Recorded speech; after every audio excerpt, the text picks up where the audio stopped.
everyone, this is Larry with Today I Feel Like.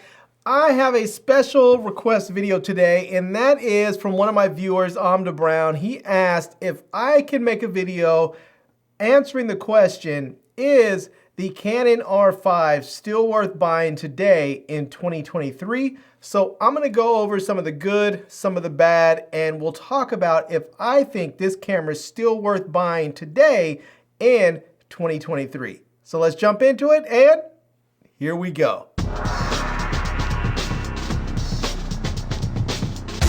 Okay, before we actually get started with the good and the bad of this camera, I feel like I should go ahead and switch out my normal studio camera for this camera. I normally shoot with a Sony a7S III, but why not go ahead and mount up my Canon R5 so we can actually see what this camera looks like in the studio while we're going over the good and the bad. So let's go ahead and switch it out, well, right now.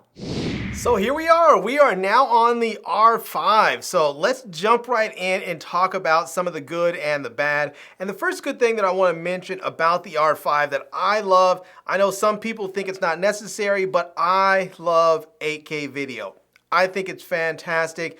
8K video gives you a lot of flexibility, so if you need to crop your image, you can crop right on in. So I am shooting right now with a 14-35 lens, much wider than I would normally shoot, but with this R5 and 8K, I can crop right on in and compose the shot however I want it in post, and I'm not losing any resolution because I'm delivering this video in 4K. Now, if you're delivering in 1080p, it even gives you more flexibility. Now, another nice thing about this is that if you don't have a long lens with you and you need some extra reach, well, with the R5, you can go ahead and put it in crop mode and you can get a little bit of extra reach that way, or you can just shoot it in 8K and then crop in post and have that extra reach because you're shooting with so much more resolution than you're actually going to deliver in if you're not delivering in 8K. Now, the next thing that I love about this camera is the 4K HQ mode. And so you're going to get a very high quality 4K version of your video from this camera. And the way it works is this camera actually downsamples from an 8K sensor onto a 4K image. So most other cameras that shoot 4K, like a lot of the Sony cameras, they will downsample from 6K to 4K, or in the instance of like my a7S III, it just doesn't downsample at all. You're just getting a straight 4K image. But with the Canon R5, it's actually downsampling from 8K to 4K, so that 4K HQ looks absolutely spectacular. Now, another great thing about the R5 right now in 2023, and another reason why you might want to buy this is, well, the price. And this camera right now is $29.99 or $2,999. I don't want anybody to get confused and think it's like a $30 camera. It's not. It is $2,999. And so it is a very, very well-priced camera. When this camera first came out, it was about $38.99, $3,900. That's the price I paid for it. I paid the full price because I got it a couple of years ago. But now that the price is coming down, it's not like the camera is any less capable. In fact, it's far more capable today with all the firmware updates than it was when it first came out. So it costs less and it can do more. This camera really is a bargain, especially when you look at it compared to its competition in a similar price bracket. Now, another reason that I really love the Canon R5 and I think that it's fantastic for everyone is the photography side of this camera. Now, this is truly a hybrid camera and the photography side is absolutely amazing. You get 45 megapixels of full frame resolution with this camera, and the images are absolutely stunning. You can create some really, really beautiful images with this camera. Now, you can also use all kinds of great autofocusing features like, you know, eye detect, the face and eye detect autofocusing. There's animal eye, animal focusing in there, and animal eye focusing. There's cars and all kinds of different autofocusing modes in the system so that you can capture whatever it is that you capture. So if you happen to be someone who shoots a lot of animals or a lot of models, whatever it is, there's going to be an autofocusing system that's already precision and dialed in for you. And it is very, very accurate. I've shot quite a bit of sports with this camera, and I've gotten some really, really nice shots shooting with this. I've also gone to the zoo and shot a lot of animals and been able to get a lot of great looking animal shots with this camera as well.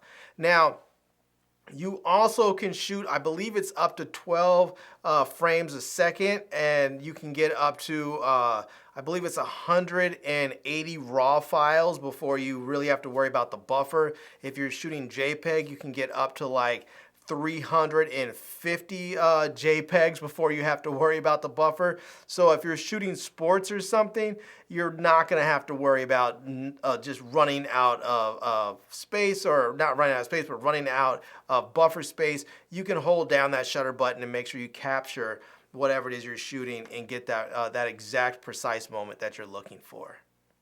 All right, this last bit may be a little bit of a little controversial, and some people may disagree, some people may like it, some people may not, some people may be indifferent, but I love the fact that in the Canon R5, you actually have two different types of memory cards. You do have two memory card slots, so you do get redundancy, but one's a CF Express Type B card and one is a full-size SD card. So I love the fact that you have two card slots, but I love the fact that one of them is a CF Express Type B card, because unlike the CF Express Type A cards, the CF Express Type B cards are faster and they are cheaper. Now, some people may say, hey, I have all the money in the world, I don't care. But for me, money is an issue, and I like being able to get more bang for my buck, and I'm able to get more bang for my buck with the CF Express Type B cards. Now, the other advantage is that if you're just using this camera for photography and not for video, you can buy regular old SD cards and slap them in there and you'll do just fine. You won't have to have the more expensive, faster CF Express Type B cards. But if you're shooting video or you're shooting sports and you want to have the fastest write speeds, those CF Express Type B cards are going to do it for you. All right, let's go ahead and talk about some of the issues with the camera, because it's not all sunshine and bubblegum, and there is an issue that has not been resolved and it has been lingering on, and it's really just a software update. I don't understand why they won't push it out, but that is the R5 still has a 29:5:9 limitation on there. Now, for all of you who don't know what that is with the Canon R5, you cannot record longer than 30 minutes of video at a time. When it hits 29:5:9, it will stop recording. Now, from my understanding, this limitation was put on the camera because there is some sort of European tax tariff or something, that any camera that records longer than 29:5:9 is considered a video camera and has an additional tax. And so these hybrid cameras oftentimes would stop and put a 29:5:9 limitation on there. I think that has since gone away, but the Canon R5 still has it on there. I don't understand why they don't remove it, even if it still exists in other regions. I don't understand why they don't remove it with a firmware update for regions that don't have that issue, like North America, US, Canada, Mexico.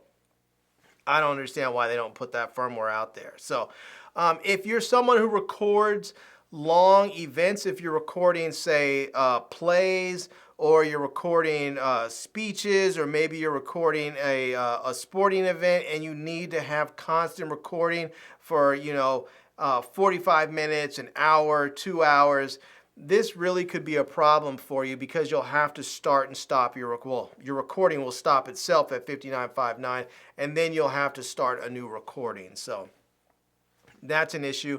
And a simple firmware update can get rid of that limitation. I don't understand why they haven't done it yet. Now, this next issue is a big one for me, and is one that has kept me from fully integrating into the Canon ecosystem, and that is the price of the lenses. These RF lenses are a grip. Oh my gosh, they are so so expensive, and Canon, as of the recording of this video, does not allow third-party lens manufacturers to put out RF glass, which means you can't get any cheaper third-party lenses. So you're stuck with using either Canon RF glass or adapting Canon EF glass, which you can get for a little bit cheaper, but no one's trying to buy old lenses for a newer camera system.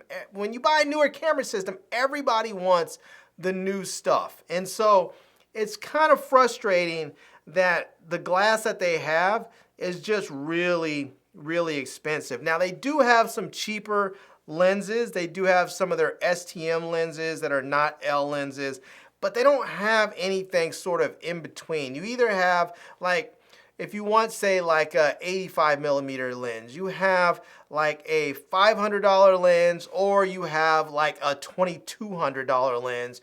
You don't really have anything in between. Whereas if you were able to buy, say, a Sigma lens, Sigma has a nice 85-1.4 that's about $1,100. So that would be a good midpoint where you can then afford to buy some of the glass you want for your Canon cameras and not have to break the bank. So unfortunately, because I'm not rich, I haven't fully integrated into the Canon system yet, the whole Canon ecosystem, because the glass is just too expensive. Now, this last thing, it may not be an issue for some people, and maybe I'm being a little trivial about it, but as I get older, it's something that is more and more important to me, and that is the Canon R5 and the Canon RF lenses in general are a bit larger and heavier than other camera systems. So if you're looking at a camera like the Sony A7 series, or if you're looking at, say, like the Fuji cameras, or the, just whatever else that's out there, the Nikon cameras, Canon stuff seems like it's bigger and bulkier and heavier.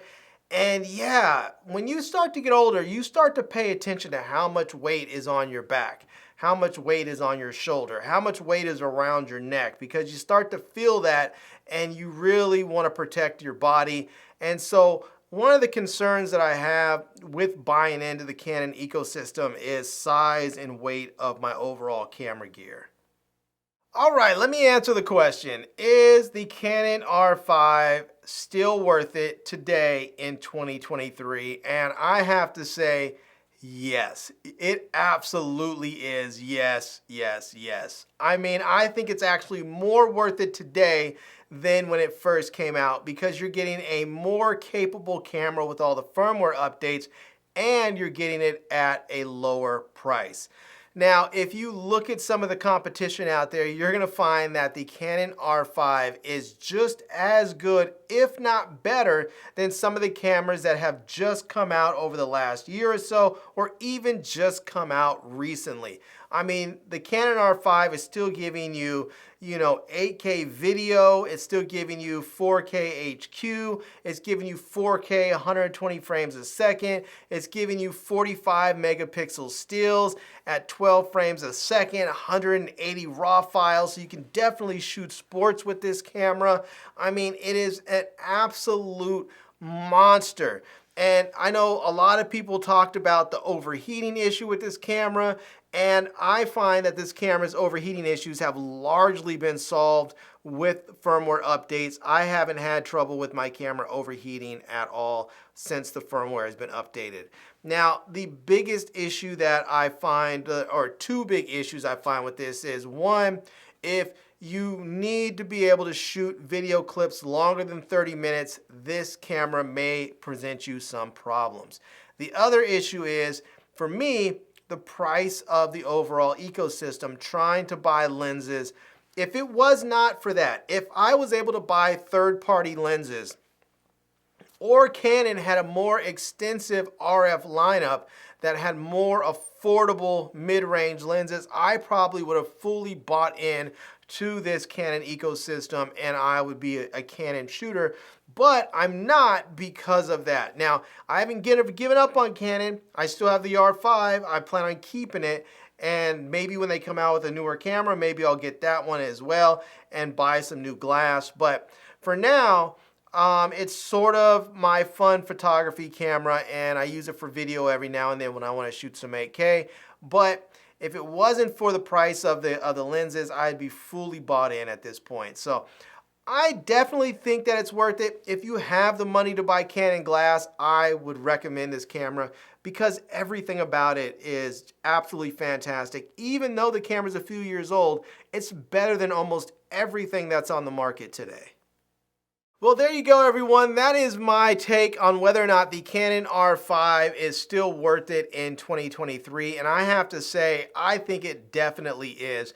I think if you buy this camera today, in 2023, you're still going to be current even a couple years down the road, even though this camera is a couple years old already, because so much of what the R5 has, other cameras don't have yet, or they're just getting it and it's still just as good or not as good as what the R5 offers. So for instance, if you want 8K, then you're gonna have to get something like a Sony A1, which is around $6,000, like twice as much as the R5.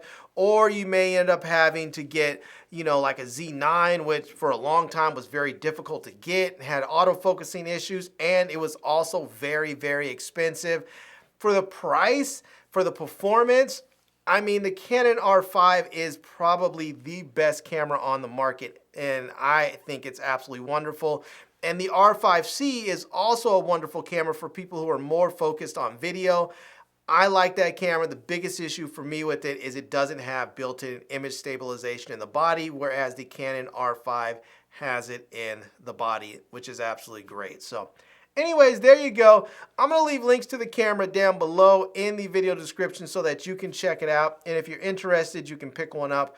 I'm also going to leave links to my Amazon page and my social media contacts so you can reach me elsewhere. And I hope you enjoyed seeing this video. If you did, please give it a big thumbs up. And please subscribe to this channel. And follow me on Instagram. And I am Larry with Today I Feel Like. Thanks for coming back to see me. Come back and see me soon. And until next time, love, peace, and hair grease. Peace.